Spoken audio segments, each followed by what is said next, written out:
Hey everybody, welcome to the special edition show. Sorry, we were having I was having some technical difficulties. As usual, there are some issues going on. Uh, this world does not want the truth getting out. But, anyways, Franz hit me up this afternoon and wanted to share some things, and I'm going to share a little tonight too. So, we got a special show for you. So, welcome, Franz. Thank you. It's good to be back. Good to have you back. So, Um, tell us about your adventure.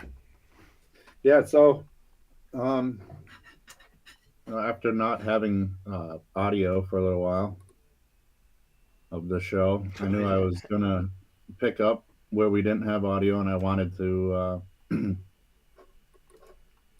recap. Sorry, I'm trying to get this slide up here. Um,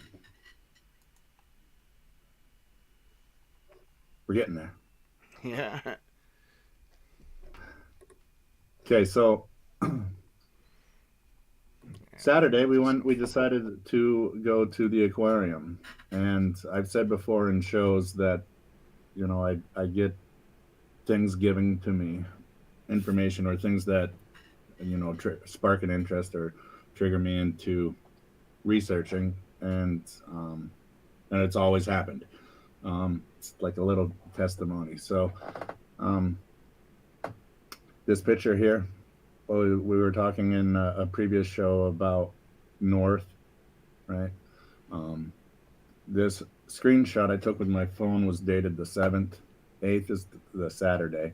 Um, because it popped up in something I was listening to, and I don't remember if it was a random YouTube video or something on the TV, but they were talking about etymology, and I happened to look up the etymology of North, and this is what I got.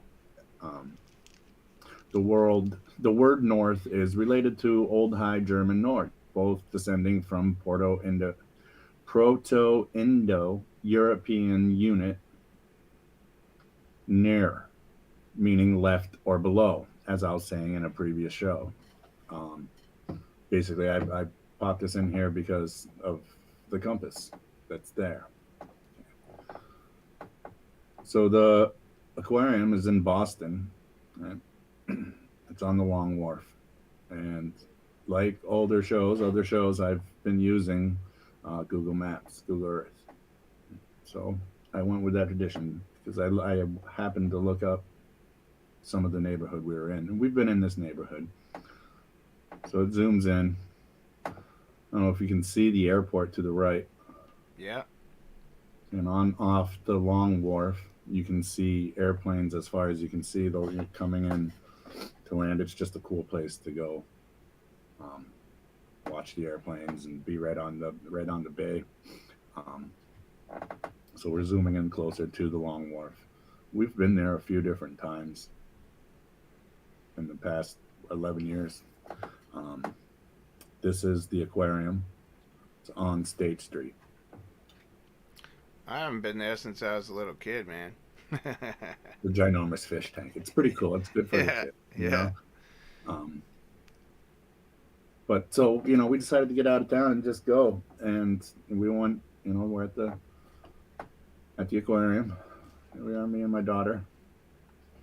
Saw some penguins, right? And then we went to the gift shop, and I brought her to the books, trying to pick out something other than an overpriced plush toy or crap. And while we are looking at the books, this book stood out to me, and I picked it up. I flopped it open. Something I read a snippet of something interesting. It's like, well, maybe I'll put it back. I'm not gonna. I didn't come here to buy books and start digging into stuff. So I'm trying to talk myself out of it. I'm wandering around with my daughter, and then I flop it open again and to another random spot, and it caught my interest right away. And I'm like, I kind of want this book. So, um, yeah, so I bought the book. I wound up buying the book, and we got something to eat, and we decided to take a walk around the Long Wharf. Right? This is Long Wharf. The very end of it is 66 long one. Go figure. All right. Here we are. We're walking around, me and my daughter. Just a little testimony of, we actually do this, and things just ran like it happens. I don't know how to explain it, but it's more close up. The building we're walking around is like one of the original Bostonian brick buildings, um, and that's always caught my attention.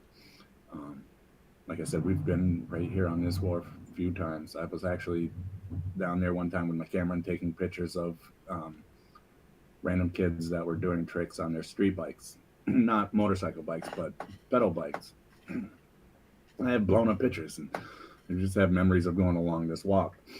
And we neither one of us have never noticed the compass, the star, right here on 66 Long Wharf.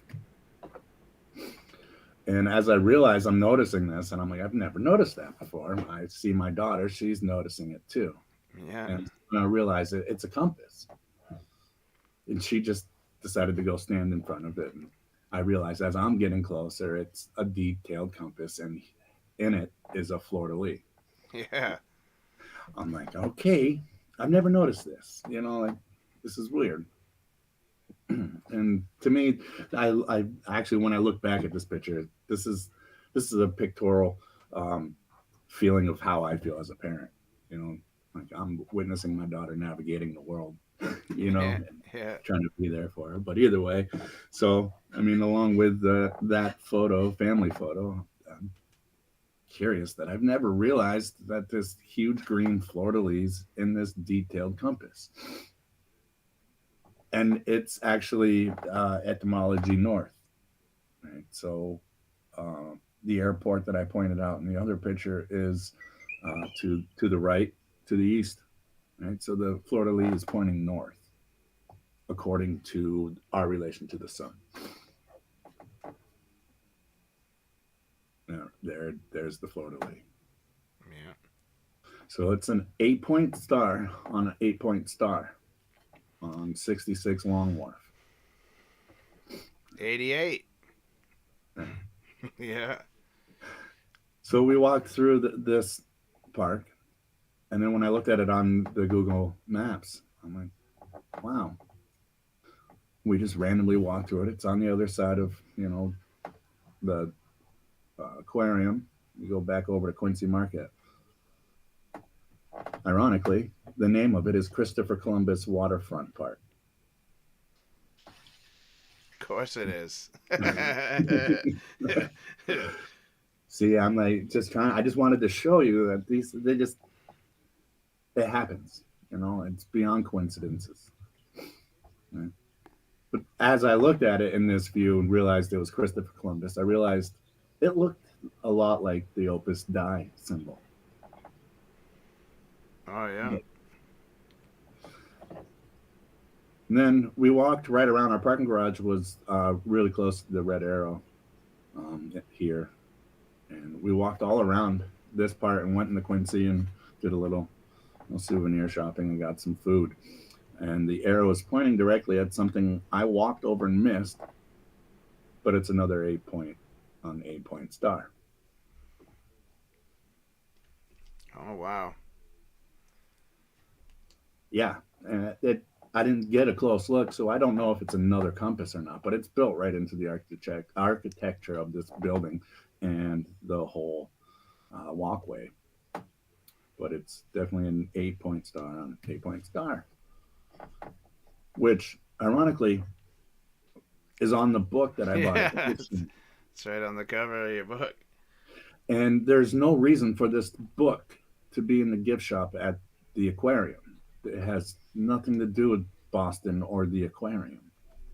It's just this obscure explorer's guide. Hence the name. Funny, right? Yeah. So one of the times I opened up and I saw this picture.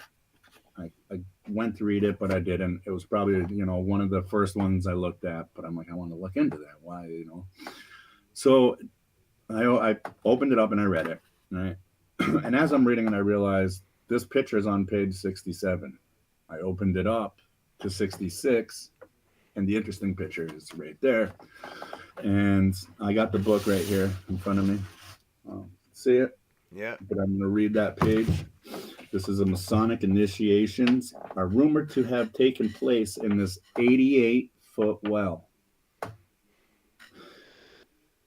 Eccentric millionaire Antonio Augusto Cavallaro Monteiro designed this palace in 1904, supposedly. I think it's a lot older, as a monument to his diverse interests and secret affiliations. The five-story hilltop mansion mixes Roman Gothic, Renaissance, and Mellini styles of architecture. Its surrounding gardens are a fantasy land of grottos, fountains, statues, ponds, and underground tunnels, and a deep moss covered initiation well, believed to be the former site of Masonic rituals. The architecture hides shapes and symbols relating to alchemy, masonry, the Knights Templar, and Rosicrucians. A Roman Catholic chapel in front of the palace depicts Catholic saints, but also pentagrams, which are often occult, religious. So, I mean, that's just about everything I've presented to you about Freemasons, the Rosicrucians, and the Catholic Church. We've talked about all of that a lot.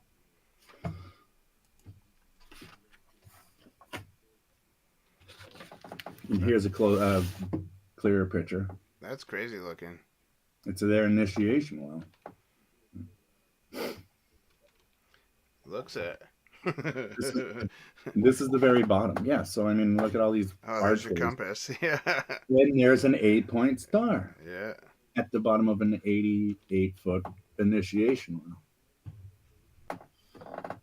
Reminded me of when I was going through the Christopher Columbus personifications, all the statues on top of state capitals, and I found the one in Texas, and right in front of it, of the state house, there's the inverted dome, like an initiation well. Yeah. And this is that one. Like they're mimicking Dante's Inferno, his 9 layers to hell. Oh, yeah. Looks like the Tower of Babel upside down. Upside down. Yeah. There we go. Thank you. So as I, looking into this well, the initiation well looks like an inverted tower, and depending on the direction the adept choose to walk, it represents the journey into the depths of Mother Earth, blah blah blah, or the rise up into the heavens. But at the bottom of this well, there's these. It goes deeper through these tunnels, caves, deeper and deeper into the grounds, which is exactly what is the Inferno. But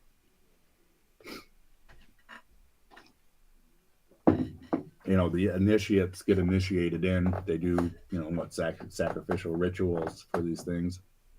I'm not saying that exactly happened, but they definitely had the means of transporting or hiding these things deeper into the tunnels. And this is the palace. Whoa. Yeah. Just, some eccentric guy in 1904 built all this. He was bored. Really into secret Masons. So, right around the corner, right up the State Street, and I found myself right at the intersection. And I've pointed out this building before in slideshows. This is the old State House in Boston, and same reason why I pointed it out before or talked about it is the heraldry symbolism, right? Yeah. You got your lion and the unicorn. It looks so out of place in that city. It does, and there's a lot in that neighborhood, right in that State Street area. You have skyscrapers basically, and then these little brick buildings that are on streets that are barely wide enough for your car to go down, and it's loaded with some symbolism and just heraldry. Um,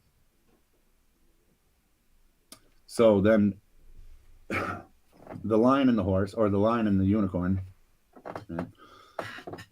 I found it in Numbers 24, verse 8. God brought him forth out of Egypt. He hath, as it were, the strength of an unicorn. He shall eat up the nations, his enemies, and shall break their bones and pierce them through with his arrows. He crouched, he laid down as a lion, and as a great lion, who shall stir him up? Blessed is he that blessed thee, and cursed is he that cursed thee. So I feel why they point this out. I think they, that it's the lion and the unicorn is a bit more biblical than just heraldry or symbolism to their family. Oh yeah, absolutely. And it stuck out to me because we were talking about Egypt and how America is Egypt. So, are these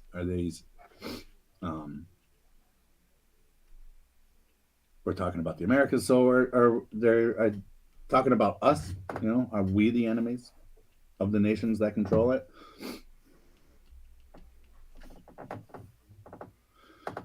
And after reading that, I was just flipping through the book and I realized under the cover, oh, that's flat Earth. There is this printed on the book. Wow, dude.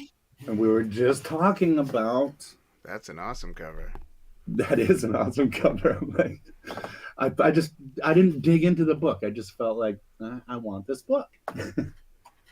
And more just kept on like it was supposed to be in my hands. Yes. Yeah, let curiosity be your compass. The compass on the book, the compass all over the neighborhood. We walked all over, and everything it relating to pretty much all the shows we've been talking about. And this is more of a realistic map than globe model. Yeah. So then, while I'm looking, as let the map, let my curiosity take me. And we were talking about mounds. Right? So I found this picture of old. They're basically laying some of the newer modern street over what was there.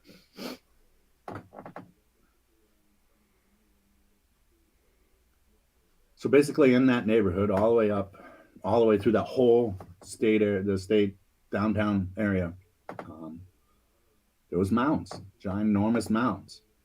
Okay. This is the corner. It's hard to read. Okay, it's Boston and old and new.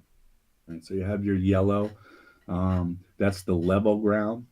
Your black is hills and slopes, they call it. And the green would be marsh and swamp. Blue is water. The red is the early streets. So, and then it says summits of hills and knolls are left white. Okay, so yellow is the flat ground, red is the old streets, black is hills and slopes, and the white tops of them are knolls and hills. Here I pointed out the most predominant ones. They're huge. They're not just hills. Those are mountains. Those are pyramids. Sorry. But we'll hear a lot about these ancient mounds in America, but they're pyramids. It's funny you should bring up pyramids. I was just had an epiphany today. Well, not today, but I was extra thinking about it today. You know how there's pyramids everywhere across the world? Yeah. Except here, right? Because we hide them and destroy them here because we're trying to hide our history. Right. But that's why they're everywhere else, to confuse everybody. They are. That's why we smash and destroy and hide ours. It's the same history with Ireland and England, same controllers. We'll, um, we like the what we would think of as like the ancients or Aztecs, right? And they were way before the Native American. Um, we're talking older than that, right? These Yeah. the what we know of as Chief Joe with the feather and the bow and arrow chasing cowboys is Hollywood. Yeah. I'm not saying they didn't exist, but not in that sense. And the Central American Aztecs and Mayans, they're newer. They're a newer civilization that built on top, and it's not just in Mexico. It goes all the way up to the Great Lakes. Yeah. And this little neighborhood in Boston is no exception. The small states that Jay and I live in are no exception. Everywhere. And then this didn't have anything to do with the Boston or all the similarities, all the things that wound up giving me that book, but it does have to go along with everything we're talking about. And it's St. Petersburg, Native American Indian mounds, uh, Florida. You think St. Petersburg, Russia was first, and then Florida after it. It's part of that coming to America, migrating to America and discovering it. Yeah. That's it's how we perceive. It's the way we've been conditioned, programmed. Yeah. Um, but it's not. It's in reverse. So, yeah, like I said, that was like a little testimony, like basically just a little bit of proof of, you know, sporadic planning and going somewhere and doing something turns into something in my hand that represents a lot of things that I feel and think, or coincide with things that I talked about. So I'm gonna just run through the part of last week's slide where I didn't have any audio.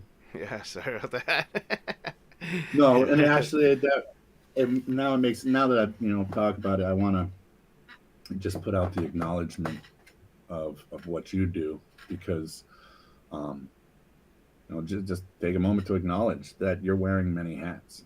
Uh, we're doing this because we have a love for each other and support for each other, and we believe in each other and what we feel. We believe in standing up for what we believe in, and Jay's wearing many hats.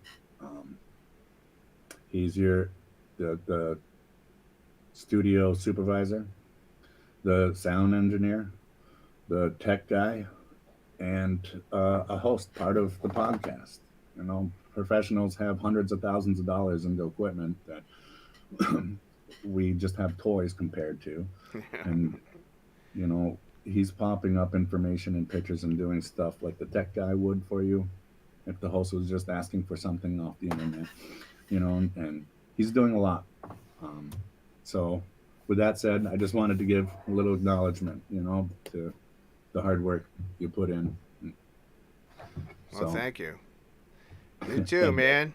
It takes a lot of attention to detail and a lot of digging. it It takes does. a lot to keep your head level when you dig this darkness up too. And I also have to, kind of show my gratitude for the fact that I know how much heart you put into your channel and what you present and how you say things. And um, you and I, we don't go over each other's pictures and discuss this in great detail. We have mere minutes before we go live. And I give Jay, my gratitude towards him, because he gives me all creative control and trust that I'm going to bring, you know, positive, the right things to the table. This is a God-made connection, my friend. It really is. We go on about our testimony and explain to you why we feel this way, but I think the little trip to Boston will show you that the things in our life, personal life, are a lot stronger than a compass and 8 point compass showing up 4 or 5 different times in one little 5 hour trip. Yeah. But anyway, so last week I started, and I started off with just wanting to, um, get your gears thinking um, differently than uh, like the ancient Egypts. We automatically think ancient Egypt's over there, and they built the pyramids with um, huge megalithic stones that were they just carved by hand and moved by hand. Um, I'm not saying they didn't. I'm not saying they did. But here's another alternative where people don't even think of. It's called geopolymer granite, geopolymer limestone. Um, Basically, you can take a cement mixture, crushed limestone, clay, water, lime, a highly alkaline um, activator, and it causes crushed limestone mixture to reconstitute into a man-made stone. And there's a lot more of them than you think. You could be standing next to a carved stone, and then there's another stone twice the size, and that's a geopolymer granite rock. um, I That think we. that makes a lot more sense to me, man. All right, so yeah, after you have your geopolymer granite block, um, you cover it with a layer of render. And render you can get scientific with, or you can get artistic with. Render, what is render? Render is plaster. Is yeah, plaster. What we would put, we use it in architecture and building over here. Um, in UK, they call it render. Right? Mm. Render literally means to cover up, to make something, to give it a version, a new look, a new version of what it really is. It's like we never really use render. It stuck out to me because I'm like, we always just called it, spackle. Yep. Or stucco or whatever. Yeah. Right, stucco, spackle, whatever you want to slap it on. But and the only time we really, and as Americans, we only use the word render. It's literally render. It's not spackle. But the only time we use it is like, oh yeah, that band, they did a good rendition of that Nirvana song. Like, Yeah, I use it sometimes when I'm doing graphic design, right. Well, That's but you're rendering. using it correctly, and that's Yeah. exactly what render is. You're Yeah. giving it a new version, and it's taking cement blocks and then putting a rendition of what the outside would look like. Um, and there's a lot of places that people this guy goes and finds a lidar in the same way I found the eight point star on 8 point star compass in Boston, um, but he uses lidar, so it like how they found the Mayan cities in the jungle. It just strips away a lot of stuff, and you can look at the raw land. And the guy was finding um,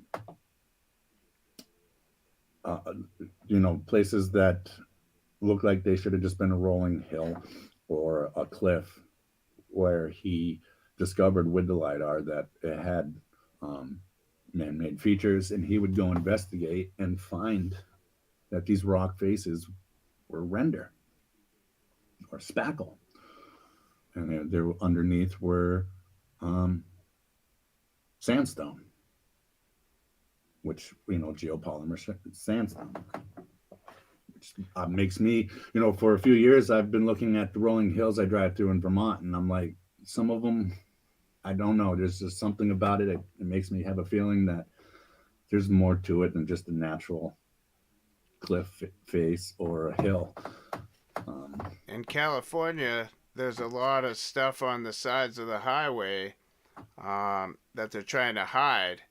So they put like a fake cliff face on it to hide the brick and the stone and the passages that were there to make it just right, look like natural, woodsy cliff or whatever.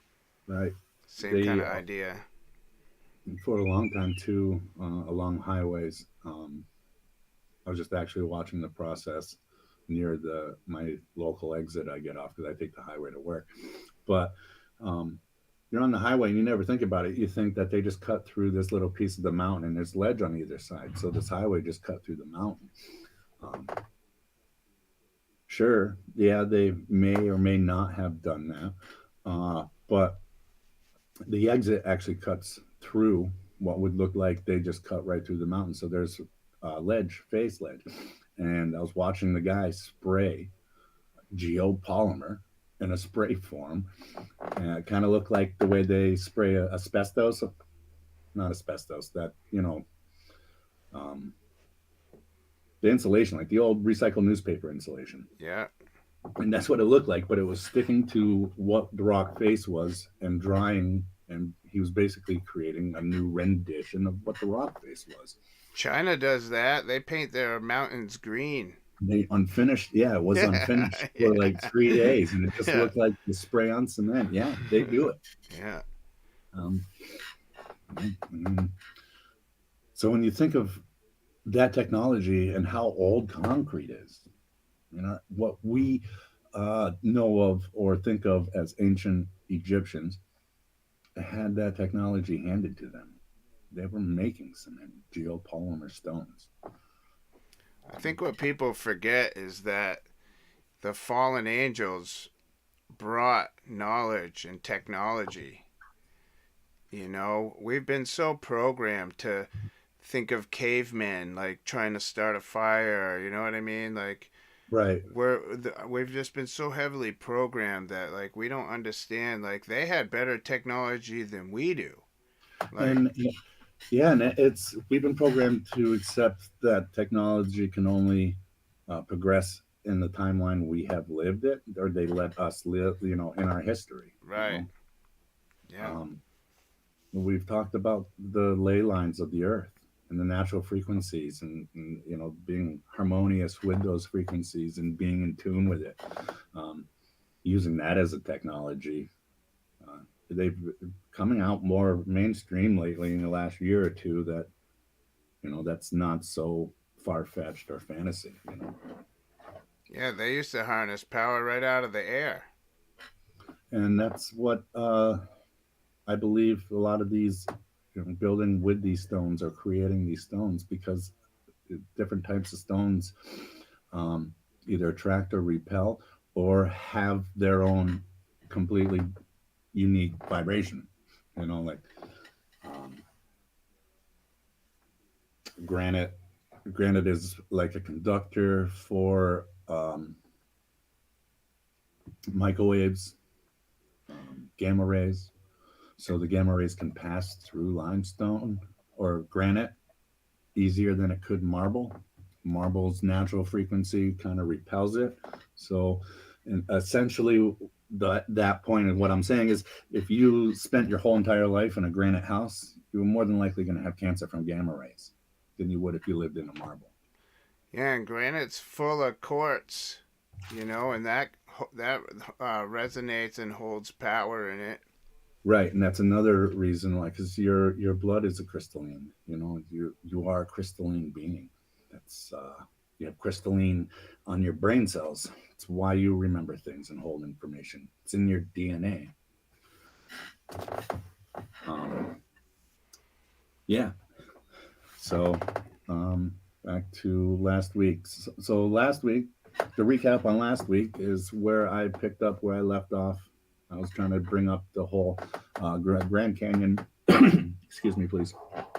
Um, has temples like the Osiris Temple, the Isis Temple, and if you think our point of what you know as ancient Egypt is modern compared to the real ancient Egypt.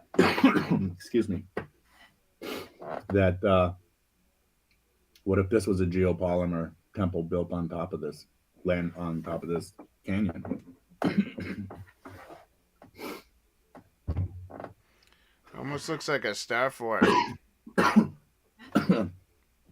It kind of does. Wait, let me go back to it. It kind of looks like in the front here, the paws of like the Sphinx. Yeah, and you can see like Here's a point. It goes in. Here's a point. Goes in. Here's a point. Goes in. Here's a point. There's a Yep, point. You know, it kind of looks like a star. right above a 90-degree wall. It's perfect, like 90 degree. Right. And the Isis temple is in the forbidden part of the Grand Canyon, where it's off limits to the government. There's been a story.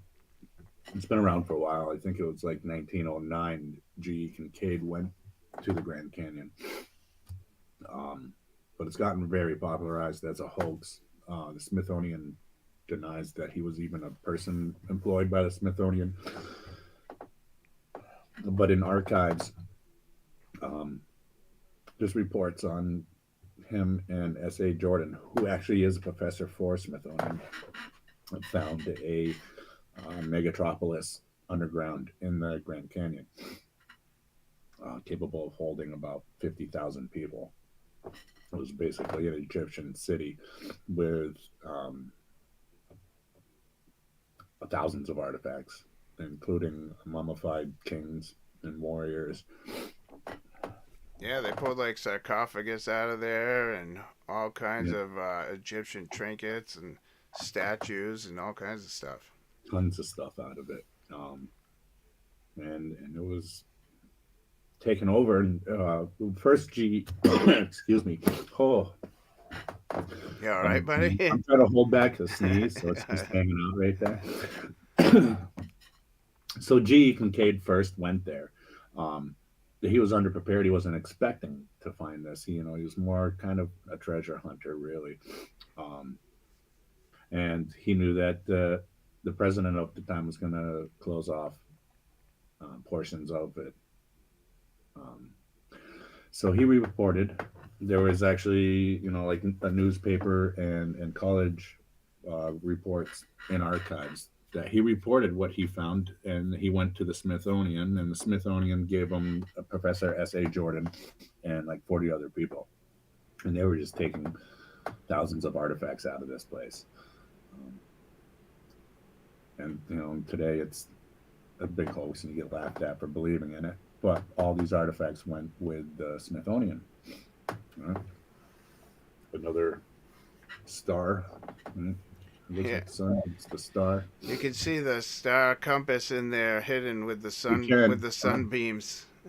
Yeah, There's 8. Yeah, look at that. yeah. Yeah. So I mean, things happen for a reason, and I don't believe it's coincidence. But so, um, show you some of these mounds. They call them mounds. I first looked at them as mounds, but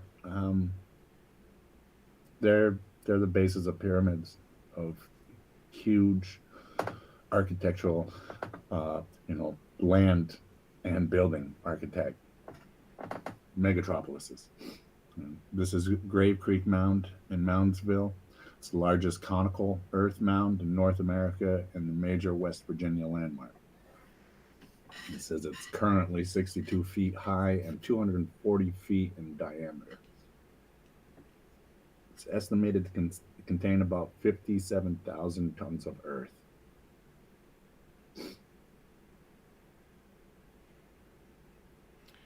Yeah, it looks pyramidy. And they say conical mounds are typically associated with burials. They're circular in shape. Mounds are conical mounds are the most common and earliest of Midwestern, mound types, first occurring early in the woodland period, 500 BC, which So much. doesn't that kind of go outside their narrative of like the new land? It does. It's funny too, yes. And unless you knew exactly to look this up or stumbled across it in Virginia, yes, this is them saying, "Hey, Earth mounds, man."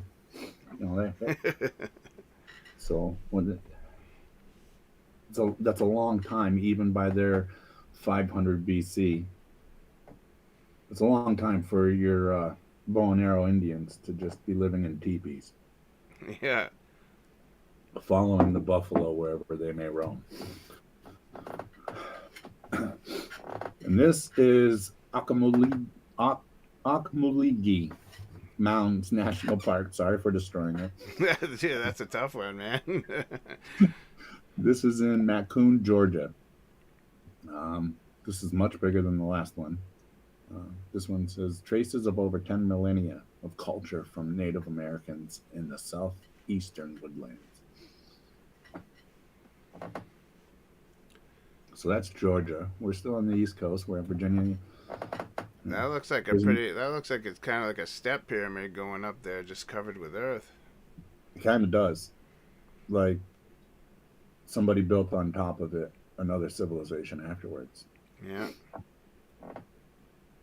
That one looks huge. Yeah.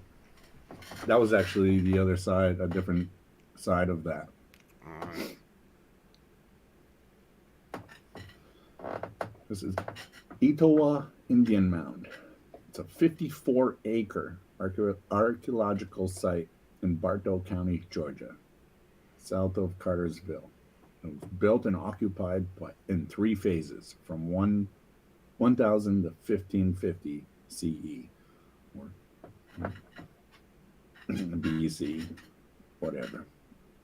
I don't believe their narrative on these times. These 3 different times they've told us on these 3 different mounds that are all obviously in the same and from the same culture or civilization, Yeah. much older. It's a prehistoric site. It's located on the north shore of the Etowah River.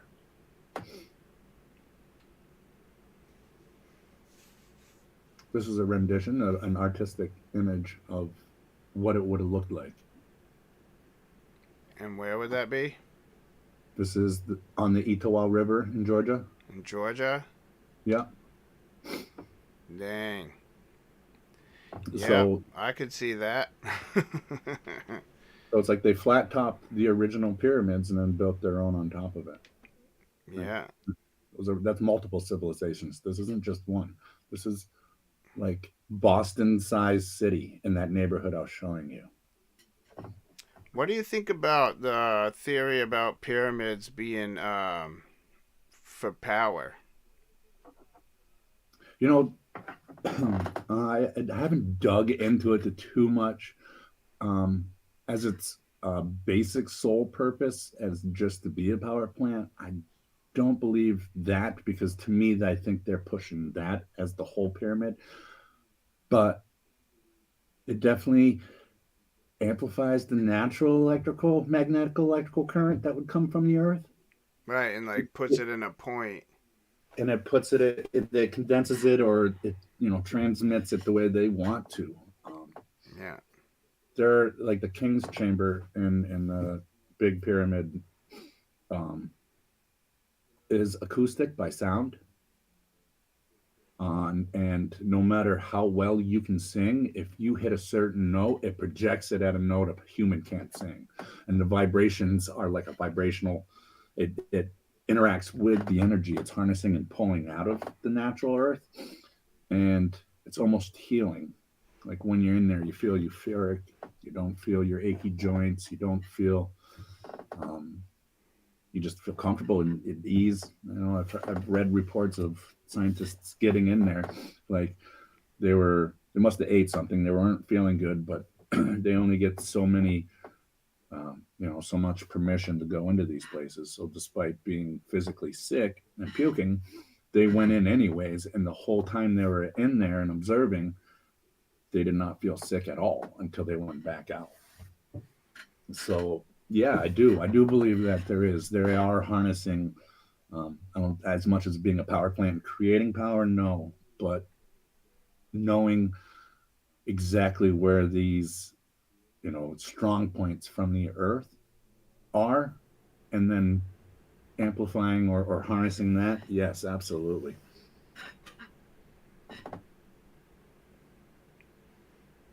This is another view of what that city would look like. One of the other pyramids across to the Big Pyramid.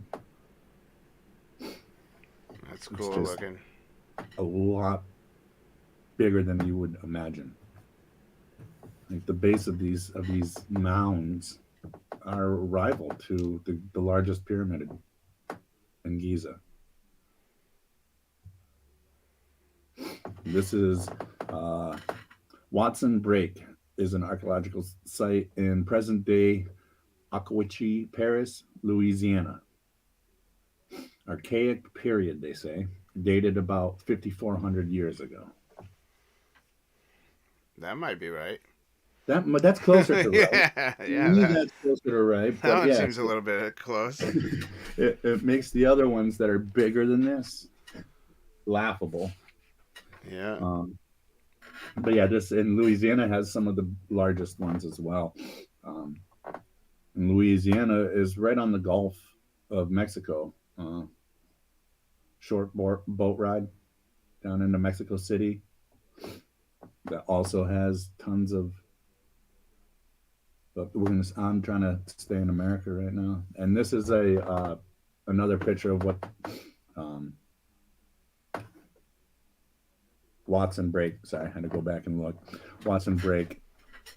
This is the actual huge earthworks they did. You can see it's. They're not just building on natural rivers. They created that canal. That's their river. Um, Irrigation works, right? Yeah. These people were sophisticated. They weren't just living in teepees and Rubbing sticks together. Yeah. you can imagine how long that. I mean, would man have survived in that sense if we were just trying to find a tree that was a good one to cover us from the rain and figure out how to cover ourselves and Yeah. food? We wouldn't have. We would have had to either have figured it out really fast or died trying. Yeah. Anyways, this monumental earthworks of Poverty Point. It's a publicly owned and managed archaeological park in the parish of West Carroll, state of Louisiana. That's the United States of America. This site is located on the eastern edge of elevated landform, Macon Ridge, in the lower Mississippi Valley. Today, the ridge, which is about 7 to 9 meters high, that's adjacent to the lowlands. And on the sign to the right there, it says that it was built about 1500 BC. Again, this is in the neighborhood. This is in Louisiana. The other one that just said 5,400 years ago. So, Yeah. yeah. Take it with a grain of salt. Yeah. And ironically, most of these places I just showed you are UNESCO World Heritage Sites. Right? It's the United Nations Educational, Scientific, and Culture Organization. Brainwashing society. Conceal Your Truth Society. Yeah. We work well with the Smithsonian, don't worry. Yeah. They're old They're all friends. Yeah. When I think about the two of these, these significantly wonderful organizations for capturing our history and culture, I think of the only true scene in Indiana Jones and the Lost Crusades.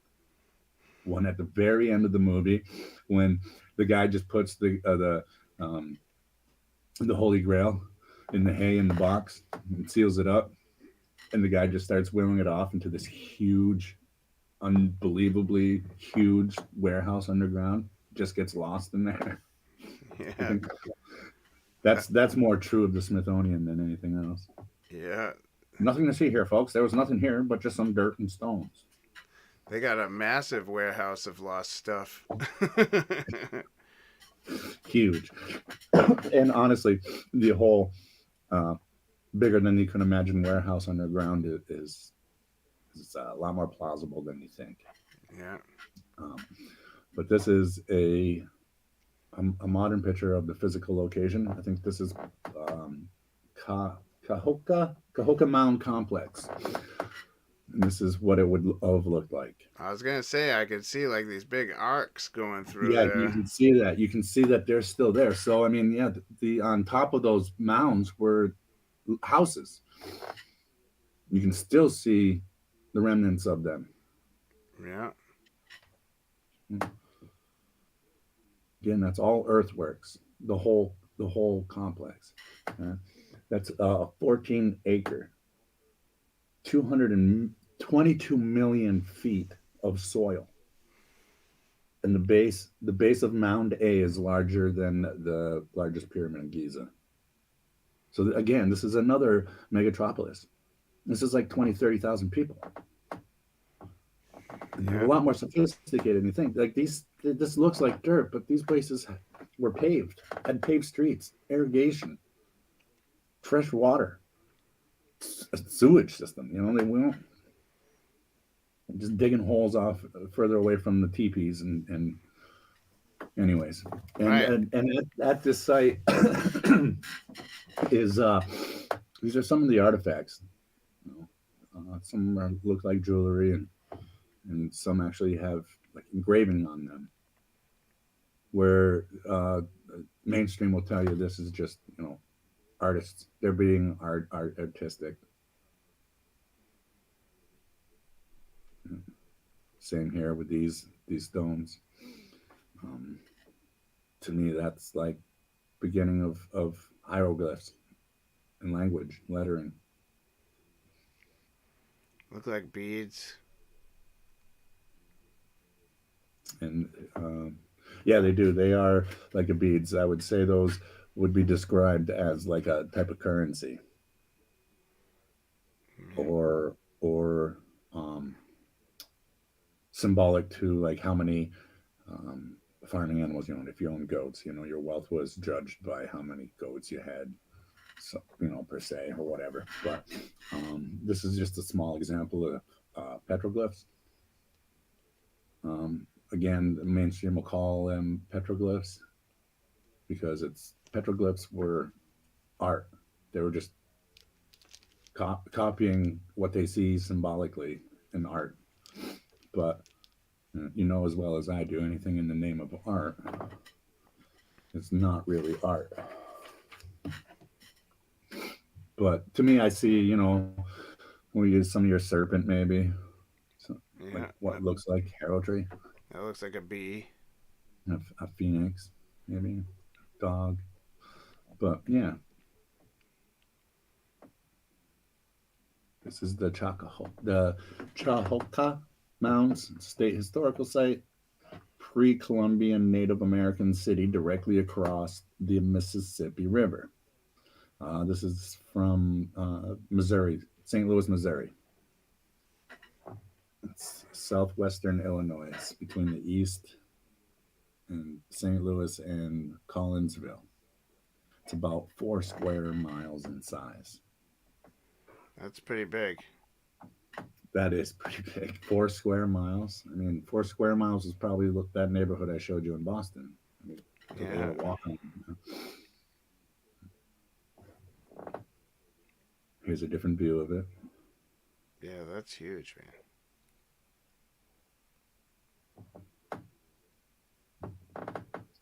And I've actually shown this before in a previous slideshow, but this is an artist rendition Of that of, same place? of the same place. So, like you can see, I think how they created their irrigation system. So they're and were the ones first doing serpentine rivers and irrigation canals. Yeah, How I this pointed is out, the land of the plumed serpent. So, correct. makes a lot of And this is sense. in America, right? And that civilization that was only in South America, Yeah. in Mexico. Yeah, no, That's that why is a the new. Indians wear feathers in their That is headdress exactly why they wear feathers. for the Yeah, feathered and Hollywood serpent. made a joke about that, made you think associate the word Indian with the feather. But yes, the highly uh, proclaimed chiefs or spiritual, whatever they would call them, they wore crowns, plumed crowns, Yeah. and we're talking civilizations that from the Great Lakes through the Midwest down into Mexico that were building and had these huge cities before the Aztecs and the Mayans. There's a civilization before them that called the Olmec, and they didn't call themselves the Olmec. We call them the Olmec because either they just don't want to say who they really were, or that's, we really don't know. That's a pretty big teepee. I know. so, so these, when you start digging into these, you start finding uh, the academian world call this the Mississippian cultures, the Mississippian people, and they split them up. So you had your South Appalachian Mississippian people, your Cadodian Mississippian people, Middle Mississippian, but it's from the Great Lakes to the Gulf of Mexico.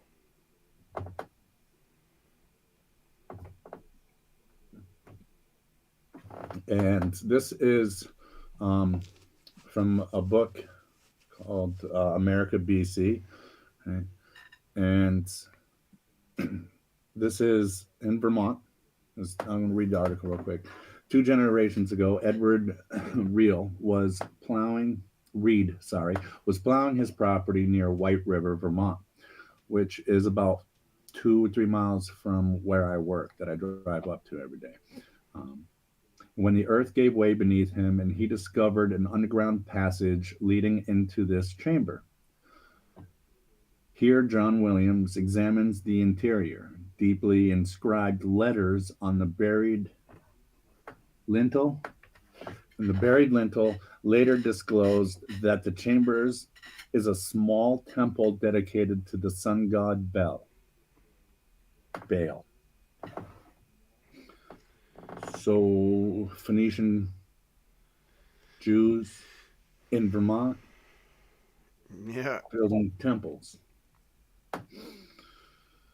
Huh. And that's in the book American BC, Ancient Settlers in the New World by Barry Fell. Great author.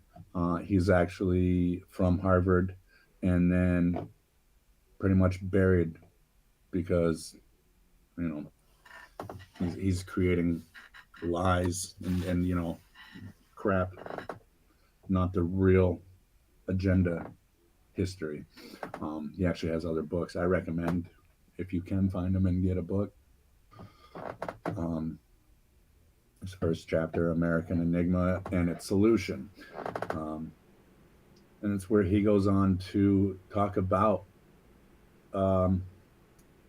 like the place I just showed you. There must have been a Phoenician sailor. Right? Phoenicians were maritime. They must have traveled down and then found a lake or a river from the ocean and started traveling up the river, which would be what the Connecticut for us.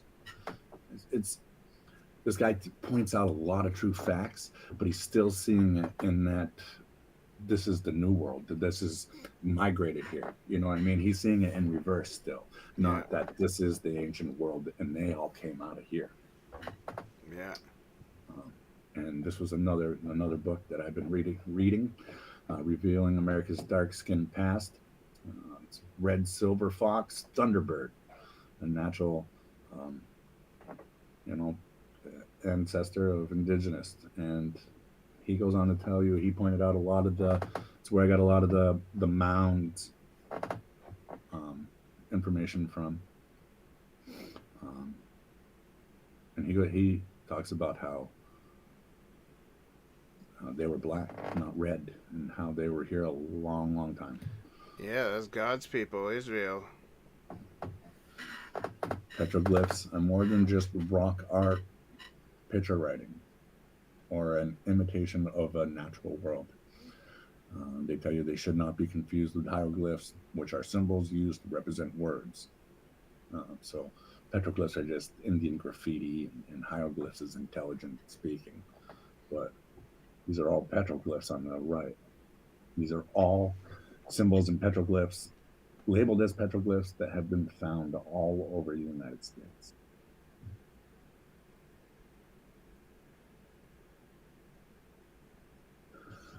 Okay, so this is the Mexican hairless dog. The breed is called Zodal. It gets its name from the two words in the language of the Aztecs, Xotl, the god of lightning and death. So this is a real breed. This is a real breed that's been around for 7,000 years. And it comes from the Mesoamerican. It's weird looking. It is weird looking. Animals without hair creep me out. The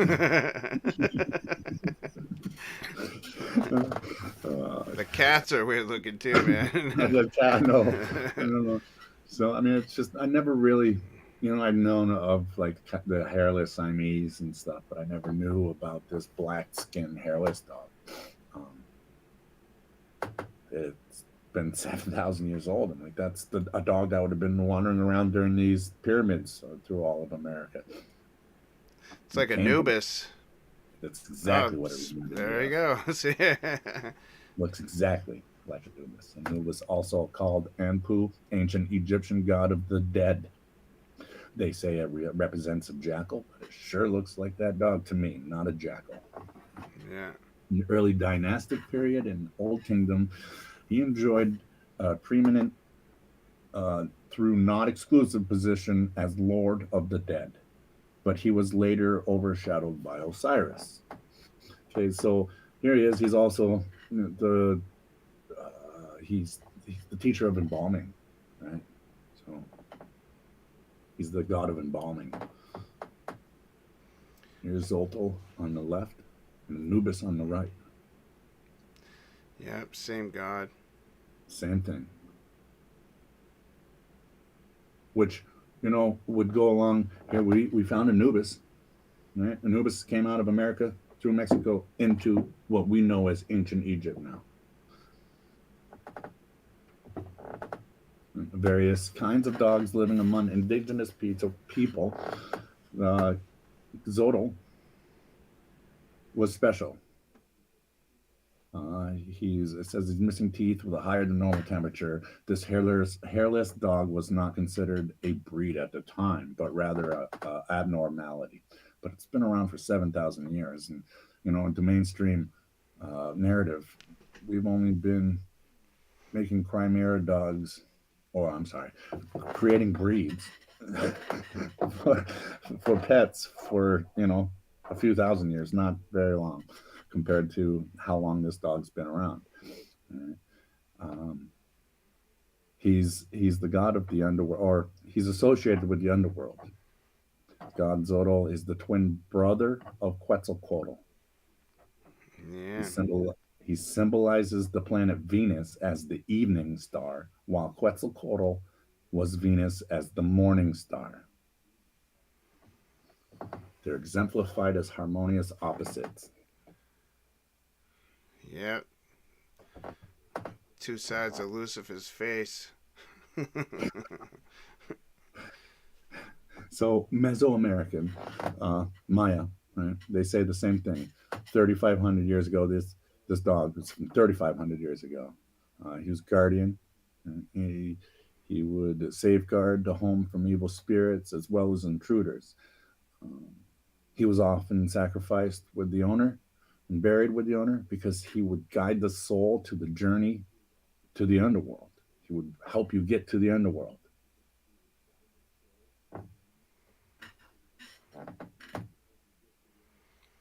In the Aztecs, the same thing. Like I just said, he's the evening star, and his twin brother Quetzalcoatl is the morning star. You ever heard of Hermanubis? Hermanubis? Is that Anubis's cousin, Herman? No, I don't. Yeah. That's like Scrappy Doo. Yeah. So the ancient Greek literally. He looks like Scrappy Doo. He does look like Scrappy. He's got the little crescent moon on his head too. Love it. Anyways, so the Greek literally took Hermes, Thoth, and mixed them with Anubis. It's literally a mix of the both. Yeah, the Greeks and the Jews, they took a lot of stuff and mixed it the Egyptians' religion with their stuff. A lot They of it. absolutely did. They were definitely infiltrated, and another another kind, another peoples or nations, as would describe people in the Bible, had definitely infiltrated and hijacked and then recreated, um, which we'll get into later on. But I threw this in there because we were talking about the calendars a few shows ago. Hermanubis, Hermanubis is the November panel of the Roman Mosaic calendar.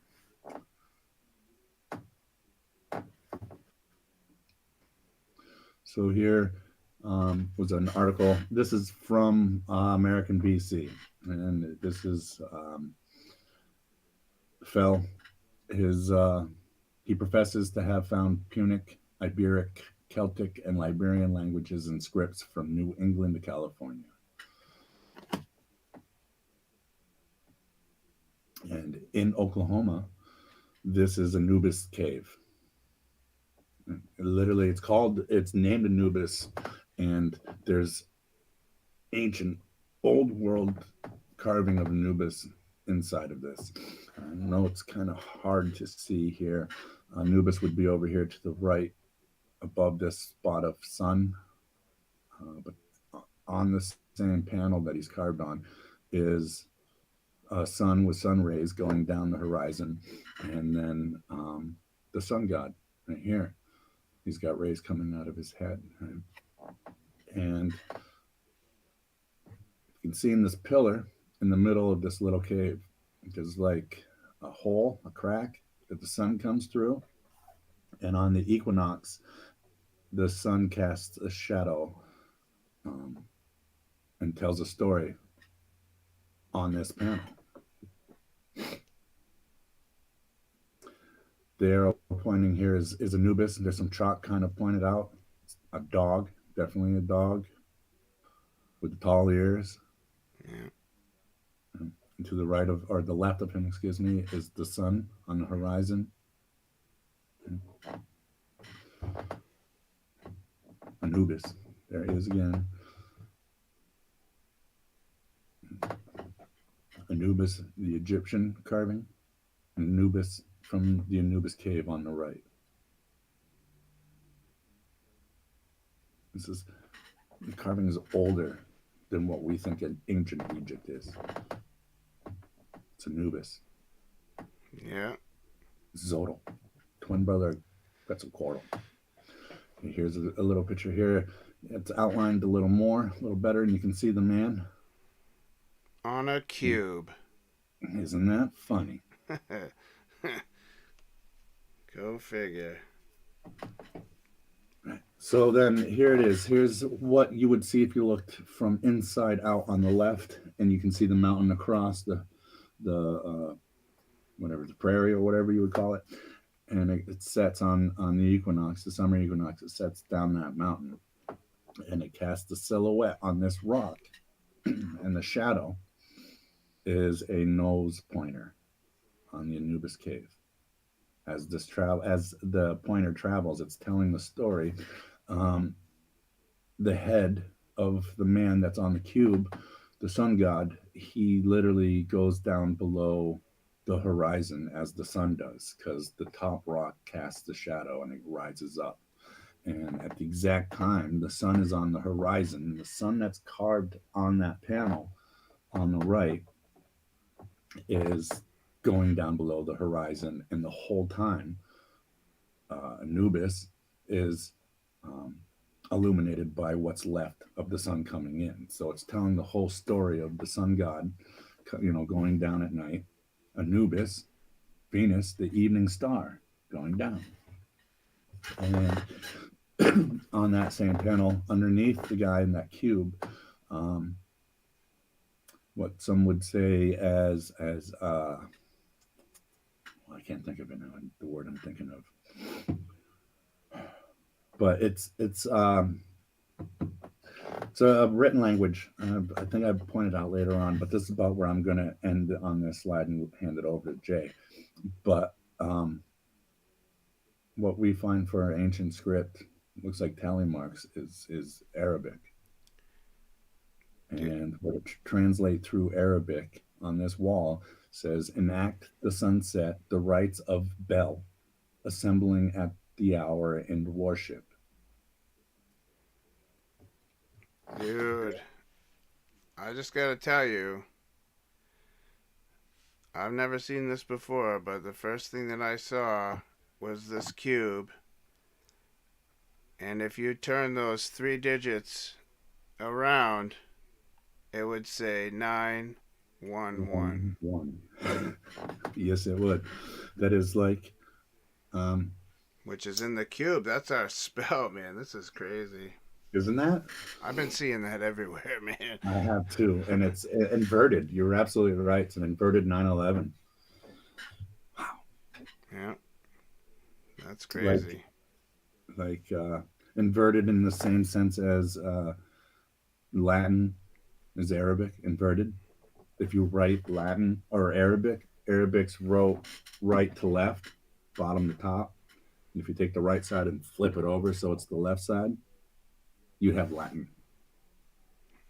That's why it sounds so funny. It's simple. It's that literally that simple. So, oh, Ogum. That's the word I was trying to think of. So, this would be to the Druids. It's a Druid language made up, okay, but it's not.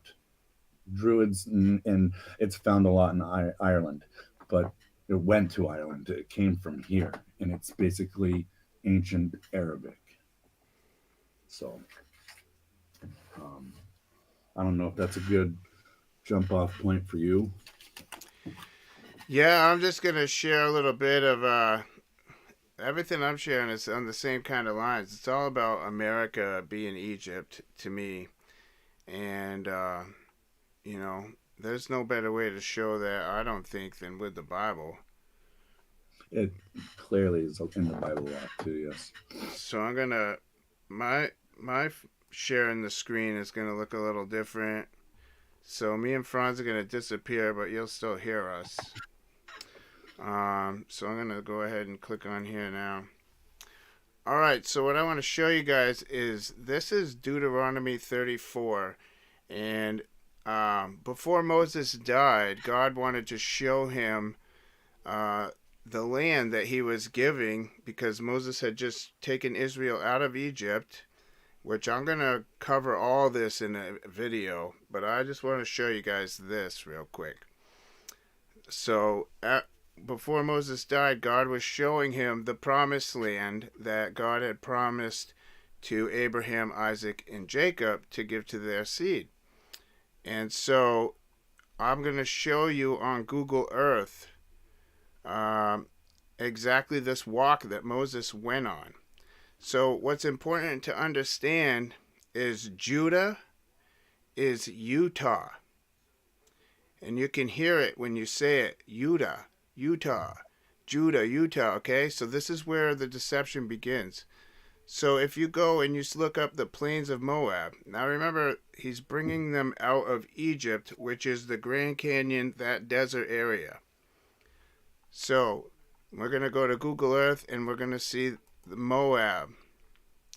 So as you can see right here, this is Utah, and here is Moab. Okay, this is where Moses started. All right, and from Moab, he went to the mountain of Nebo. So you can see here's Moab, and then he went over here to Mount Nebo. And from Mount Nebo, he went to the top of Pisgah. So if we go over here, you can see here is Mount Pisgah. Now this is all in Utah, you guys. And Pisgah, Go ahead. These are also the places Balaam did the star prophecy. Who did? Balaam. Oh, yeah. And so it's over against Jericho, which is right here. So this is the walk that Moses is going on. It's all right here. And the Lord showed him all the land of Gilead. Okay, now I tell people all the time that the devil hides the truth in movies, books, music, comics, cartoons, you name it. Here's Gilead, you guys. So you'll find the truth in The Handmaid's Tale. And here's a map of Gilead. Okay, this is what God was showing Moses. All this blue, this is all Gilead. All right. Now, this is hidden truth in a book, but this is what Gilead is. And God's showing it to Moses. And so, some of these things aren't in there. Naphtali's not in there, but the Ephraim is in there. Mm-hmm. So, Ephraim is right here under Mount Nebo. So it says and all Naphtali in the land of Ephraim, and Manasseh and all the land of Judah unto the utmost sea. So Judah is Utah. Okay, so if I zoom out, you can see here that this is Utah, right around here, and this is the utmost sea. Now, what you'll see is that most of it is dried up. This is the Salt Flats. And this is Salt Lake, they call it. But this used to be a sea.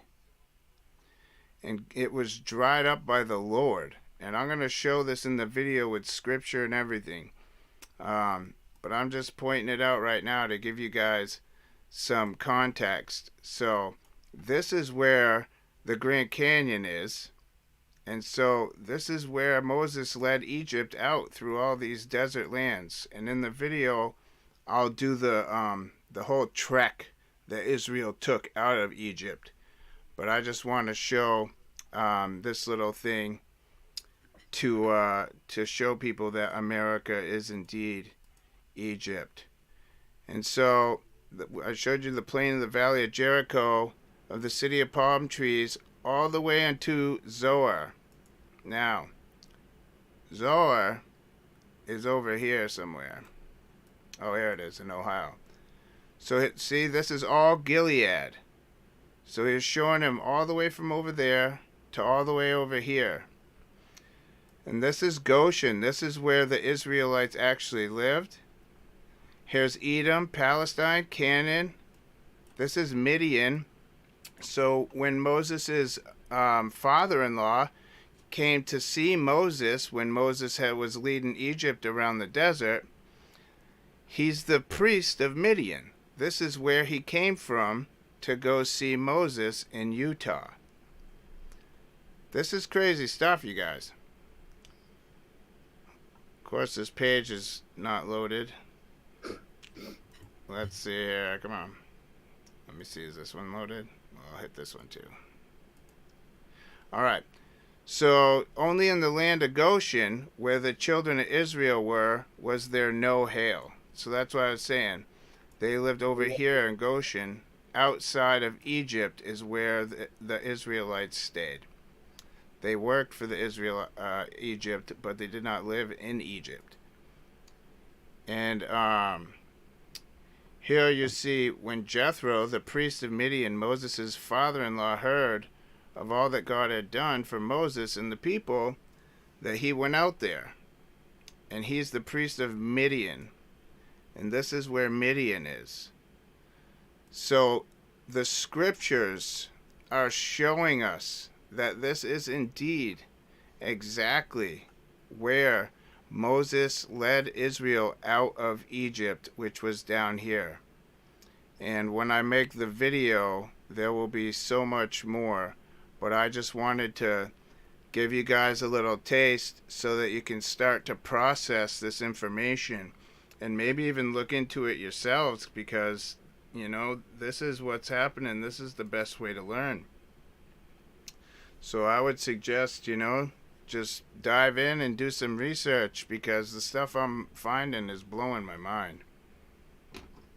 And there is a whole world of professional professors archaeologists that have been researching this and writing about this for as long as Jay and I have been alive. I've been finding every time I find a book, I find a new book. Um, and even the ones that point out a lot of these places that even Jay just said, they're still seeing it. Like I said earlier, they're seeing it in reverse. Um, they weren't exiled from over there to here. It was from here. Yeah, and in the Bible, it even says there's a section where the Lord says, I will return my people back to Egypt into bondage again, which is when they were here for the last 400 years enslaved. This is where they return to because this is where they came from. Right. And if the whole time after being spread out across the world or out of Egypt and then spending whatever that in that time in history, they're they were being hijacked, and um, another tribe was taking credit for them and hiding their history and hiding themselves within these people. Did you say Palestine, right? Palestine Yeah, in there and Canaanite, right? yeah. So Palestine is like Phoenicia, is Phoenicians, but really, um, and this is something that I planned on getting to in the future videos. But the Phoenicians, like I said in the last show, were more of a secret society. It wasn't. They weren't called Phoenicians because they came from Phoenicia or phonetic eras places. All right. And even the word Phoenicia, the Phoenicians were hijacked by by descendants from the tribe of Dan, by the tribe of Dan.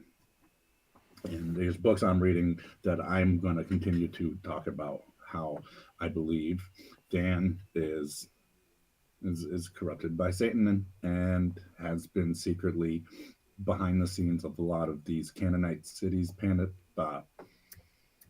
Phoenician cities, like the god of Tyre, Tyre, yeah. maybe. Yeah. And basically hiding their trail and the real place we started from.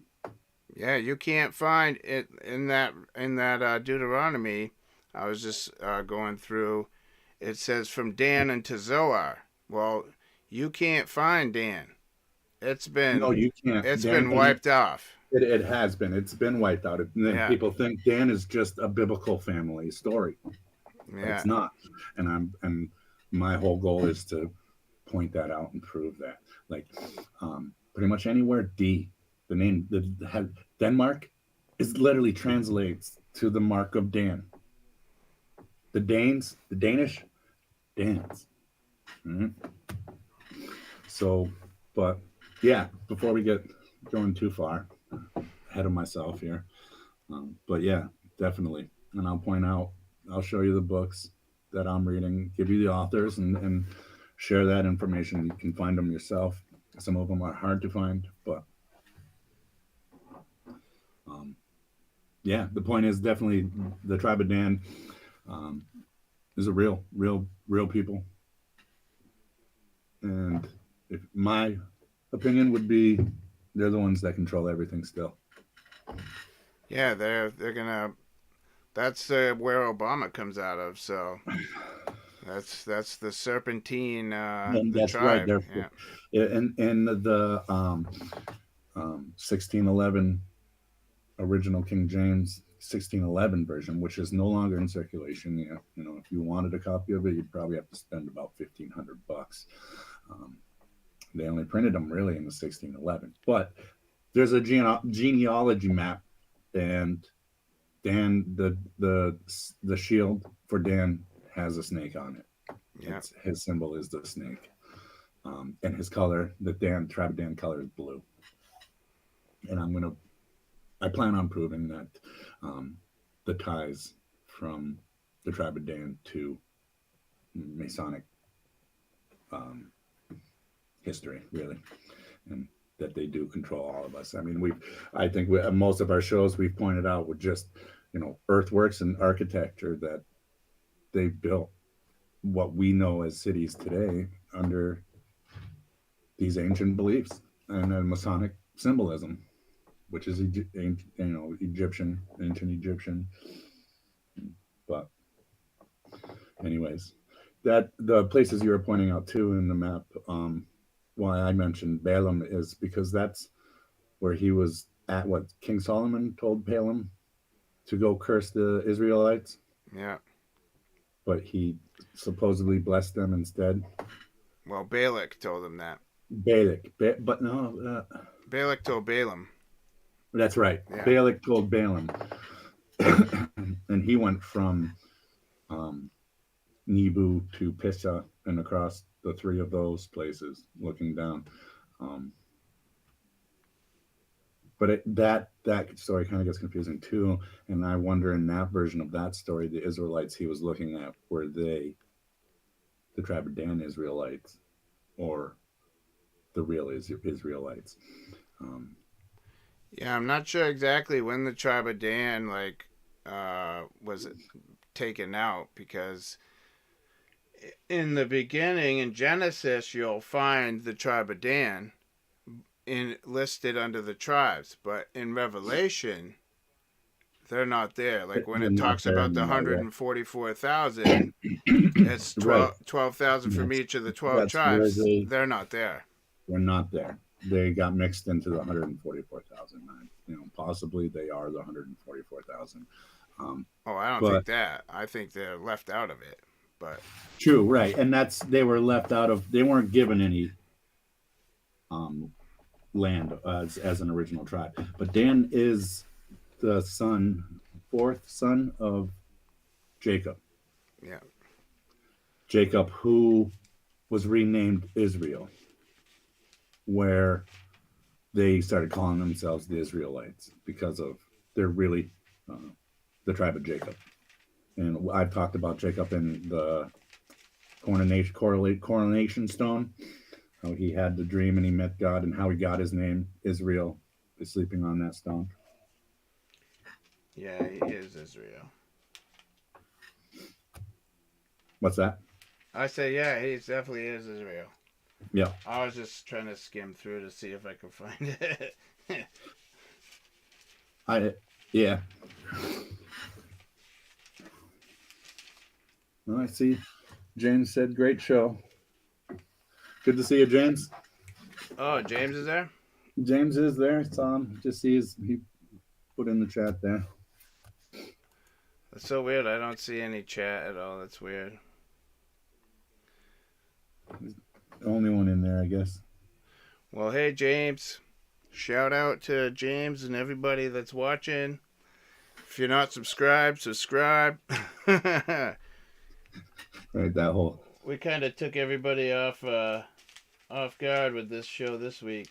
Yeah, but then again, we threw them all off guard last week, so I figured might as well stay here and stay on this original schedule that people are used to. So, but I don't know. I think that's a pretty good stopping point. Good introduction into where we plan on going, and unless you have more you want to add in. Nah, man, I've got it. I mean, I could share for days, but that's all I'm getting into tonight. I like to kind of compile my thoughts and my thinking. I try not to get too far ahead of myself. If there's a chapter I want to highlight or point, pull facts from, I try to just stay on it until I'm sick of it. Because if I go too far ahead, then I'm like, you're going to be confusing. Yeah, but I hear you. Either way, great show, dude. Thank you for having me again. Yeah, man. Thanks for bringing it. That was awesome stuff. I really liked I enjoyed your stuff from Boston and your new book. That's pretty sweet. Yeah, you have to look at it. There's so much random stuff in it that'll just lead you into different ideas, But either way, thanks for everybody for coming back and putting up with us again. God bless. Stay vigilant. until next show. All right, buddy. Thank you. All right, everybody. Thanks for tuning in. Appreciate you if you made it. Appreciate all you guys that are going to watch this after the fact. Hope you guys enjoyed the show. We got a lot of good stuff coming up. The Lord is really opening up stuff to us. So definitely keep coming back and stay tuned. And James, been praying for you, man. I hope everything's going well for you. And all my other viewers, I hope you guys are all blessed by the Lord. And once again, subscribe if you're not, because we got some good stuff coming up. All right, guys? Until next time, take care.